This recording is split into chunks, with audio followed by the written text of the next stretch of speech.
I came home to an empty driveway and a violation notice that looked like it had been designed on a church newsletter and printed at the public library, taped to my door with the kind of spite that leaves residue. And I swear for a second the whole cul-de-sac tilted, because my father's 1970 Dodge Coronet wasn't just gone, it had been liquidated. Their word, not mine, like it was an old couch left on the curb, like it didn't carry the last sound of my dad's laugh under its hood. Yeah, that happened. And the worst part, everyone in this story wears a smile like a badge until it's time to do something ugly. Moving day was supposed to be a reset, Colorado air. A modest two-story with a decent driveway. A promise I made to myself after 18 months of a divorce that sanded me down to the bone. And there she was by noon on day one. A woman with tight blonde hair and floral armor standing at my property line as if the HOA hired sentries. Nice car, she said to the coronet like it had coughed at her church picnic. Bit big for this neighborhood. And I laughed because 2 doors down there's a lifted truck on 35s. Across the street an RV is breeding with a boat trailer. But apparently the sin here was burnt orange paint and a Hemi that makes the pavement remember who it belongs to. I introduced myself, Evan Miles, and she said she was Sharon Clay from the board. The word consistent rolled out of her mouth like a warning label. You know what I mean? 3 days later, an official letter arrived. Serif font, passive voice, concerns regarding parking violations. No specifics, just a 72-hour clock like I'd been caught dumping motor oil into a stream. I went for a walk, counted 8 violations in 3 blocks that made my driveway look like a postcard. And when I got home, a kid in his 20s was photographing my car like he was running comps for an insurance claim. Angles, close-ups, a checklist in his head. He looked up, startled, and hurried off. I wanted to believe he was just a car kid, the kind who learns to love engines by eavesdropping, but something in my chest tightened anyway. 2 weeks of quiet, and then Denver called with an emergency, and I ignored the itch in my gut because grown men don't build their lives around gut itches, right? And when I got back, the space where the coronet lived was the kind of empty that hurts your teeth, nothing but a pink and white ribbon snagged on a weed. The same ribbon the HOA ties on cars during their fun runs. My neighbor Mrs. Hale, 70 if a day and carrying kindness like groceries, said she saw a crew come at dawn. Clipboards, a tow truck. And Sharon with a bow, I swear, a celebration look in her eyes as they dragged my father's car away. On my door, asset liquidation notice. Asset, as if you can auction a memory and title it clean. The impound lot had no record, which told me I wasn't dealing with a bureaucratic mistake, I was dealing with a theft in pearls.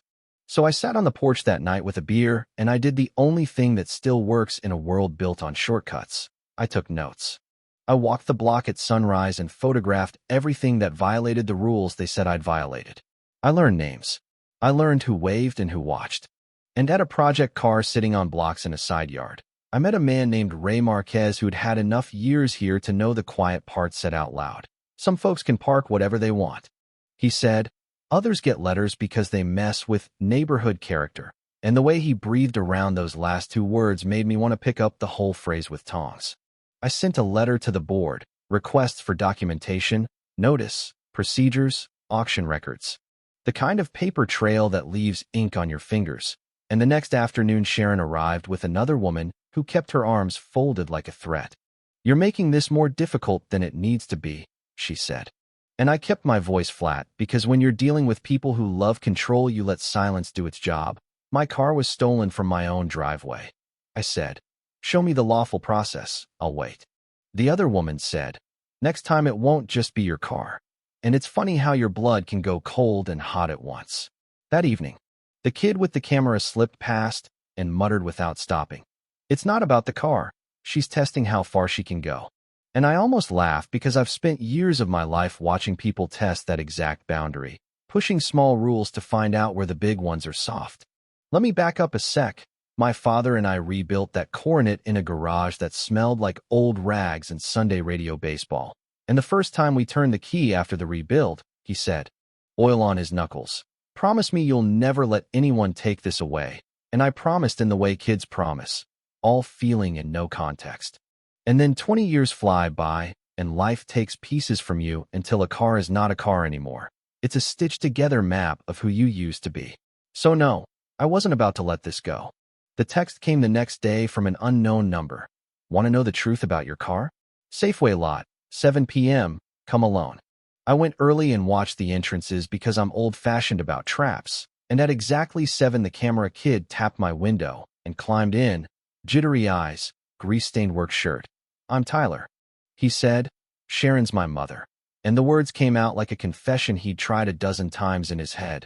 She told me you were a problem, that the car was illegal, that you were bringing down property values. But she stored it, not sold it. She's having trouble with the title. She visits it and just sits there like it's a trophy. He showed me a photo. My coronet in a commercial storage bay, the stupid ribbon still tied like a punch line, and I felt hope move like a small animal in my chest. We planned something dumb and necessary. He'd distract the front office. I'd slip the side gate that never really latched, 20 minutes to document everything. In and out. So the next afternoon, I moved through rows of orange doors that all looked like the same mistake. And when the padlock on Unit 214 turned smooth under the duplicate key Tyler had made from his mother's ring, I lifted the door and felt a shock that had nothing to do with the car. Sharon had built herself a war room, boxes of printouts about property seizure, highlighted lines she didn't understand, a whiteboard timeline, a list of collectors with notes that read like stalking, and a business plan for something called Clay Vintage Consulting. I photographed, scanned, tucked pages back exactly where I found them, heart pounding in my throat. Voices outside, the particular cadence of someone who believes the world is a set she ordered from a catalog. And I stepped out, pulled the door down, and crossed my arms like I'd been waiting. Sharon rounded the corner with a man in a suit that looked rented and confidence that definitely was. You're trespassing, he said, presenting a card that used the word attorney a little too bravely. I held up my camera. This is the storage unit with my stolen property inside. Shall we invite the police, or do you want to admit, on video, that this was a lawful seizure and show me the paperwork? His face folded. He retreated on little lawyer feet. Sharon looked smaller and meaner all at once. Evan, she said, the sweetness burned off. You don't belong here. And that's the moment Tyler ran up, breathless and wrecked. Mom, don't. He knows. I told him. This has to stop. And something in her cracked. You could hear it if you were listening. And she lifted her phone like a weapon, and I decided to stop pretending. I took out my wallet and set my judicial identification where the light could find it. Judge Evan Miles, State of Colorado. Property Crime Division. And for a beat the storage lot became a church, still and echoing. And her phone clattered on concrete. You could see every calculation fly through her eyes at once. Fight. Flight.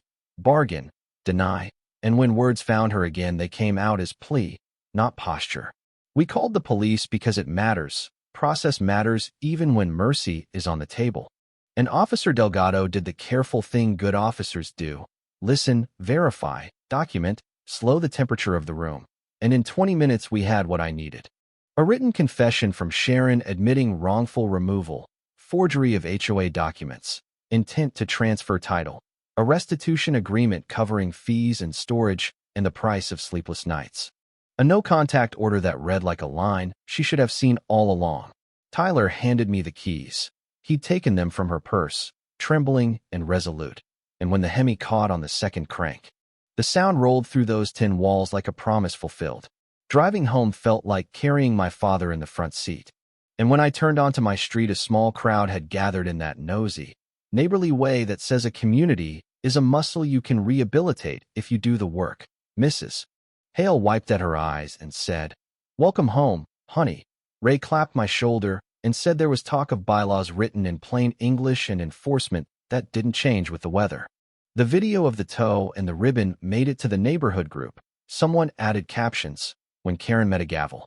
Not my style, but I understood the impulse, and the board reorganized within the month, Tyler serving as a liaison because sometimes penance looks like service.